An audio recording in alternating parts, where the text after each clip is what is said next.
Let's pivot down to the great state of Texas. He was the hammer. He was one of the legendary majority leaders in the House of Representatives. He is Congressman Tom DeLay, and he joins us now on the line. Congressman DeLay, you know, you look at this story, you look at the way this thing has moved. This is a big play inside the White House.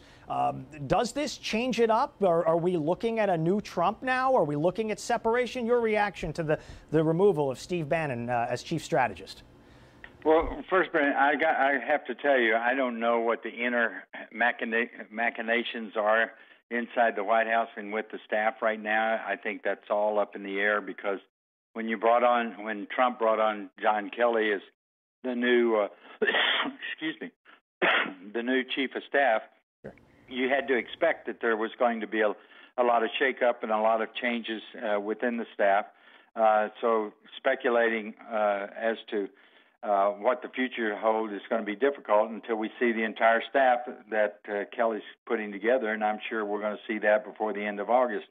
However, if this shakeup is due to pressure coming from the media, from the Democrats, from the left, and trying to hide from the battles that are being placed before the White House, and you're responding to that pressure, then I think that's a huge negative for the Trump administration.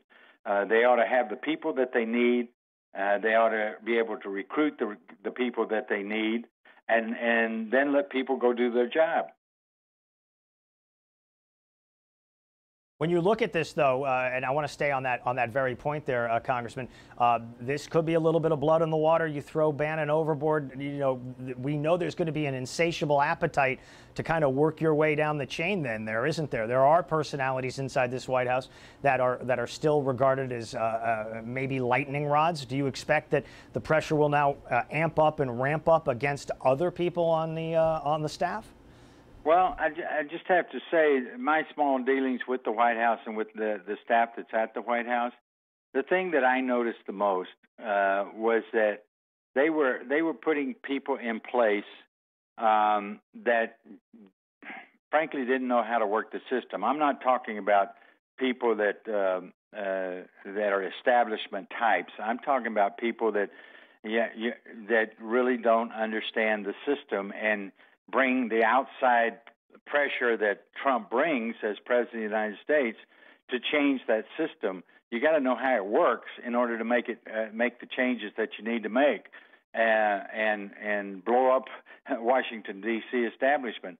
What I saw was a lot of people that came in were full of their support for Trump, but really didn't know what they were doing. And so I think that's probably the biggest problem they've had in the last 8 months.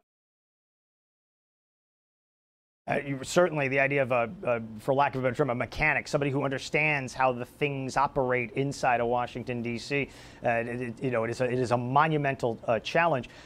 If you were in the advice-giving business to the president at this point, should he, when he gets back from Camp David, would it be in his best interest maybe to huddle up with Speaker Ryan and the leadership team there, or to huddle up with Mitch McConnell and try to figure out how in these very few days left in this session, we're going to get a tax cut or a tax reform through, get appropriations handled, things like that? Is it time to reset the administrative agenda with these guys?